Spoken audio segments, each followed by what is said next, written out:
Okay, Dave, all YouTube fans, here I am with Dave, the generator mechanic, getting my generator serviced today, which is wonderful. But if Dave will hold up the fan, the fan that it overheated. So what happened was the fence was in place, and here are the defective parts for any of you. That was a fan. That was the center that connected up to the electrical end, and this drew the cooling air across the rotor stator, which is where the electricity is generated.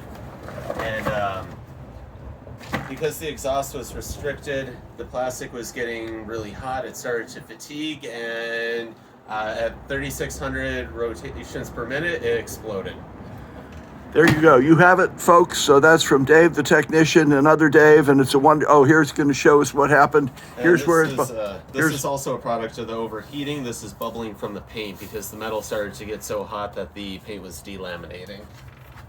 Thank you so much. That's it. You're going to get lots of likes and star. You're going to be the star of my YouTube channel. Thank you very much. Bye bye.